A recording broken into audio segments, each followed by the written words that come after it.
Young over at St. John's, and I'm here with Allie, who is in charge of occupational therapy. And occupational therapy is a huge part of joint replacement and recovery. But we just wanted to go through some basics first. So first of all, you have to help us out. What is occupational therapy? Great question. That's the number one question that we're actually asked as OT. So occupational therapy is a brother-sister specialty with physical therapy. We get you up and moving as well, specifically with your patients, of course, and we make sure that you can perform your self-care activities safely and independently. So very simple things, usually in this hospital setting, making sure that you can get up and get dressed, that you can get up and down from the toilet, transfer in a shower, take care of yourself at home, cook, clean, so on and so forth. Anything that's important and meaningful for you to take care of yourselves at home, we go over with you. So it's just another part of movement therapy. Exactly. And it's very complementary to physical therapy, but it seems like it's very specific to certain actions that you would do in the daily routine. Exactly. So, and another way to describe it is taking the strength and range of motion and balance and coordination that you work on with PT and also us with OT, but applying that functionally. So the functional application of what you're going over with physical therapy. One branch of occupational therapy is just dealing with upper extremities. But in joint replacement, occupational therapy is very different. Exactly. How is it different?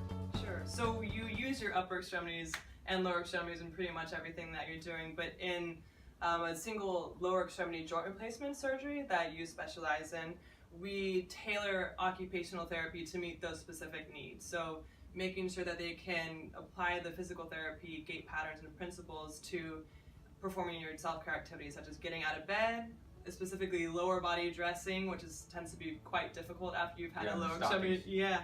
Specifically the compression stockings that you have to wear for 3 weeks following surgery.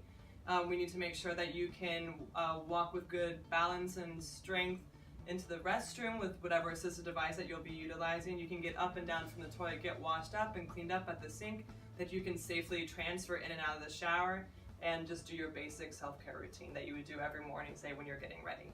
Yeah, it's really a lot of tools and tricks, it's a lot of training, but really it's also a lot of very important hacks to get through the recovery period. Exactly. It's a good safety check to make sure you can do everything you need to do at home before you go back home to your home environment. And we can also play a role in helping train who's ever keeping an eye on you at home, any sort of family or friend or caregiver, and show them some tricks on how to safely assist you with things that you may be struggling with, specifically those compression stockings and showering, and more big ticket items like making sure you can get back to some hobbies or a work environment that's a little bit more tasking. Yeah.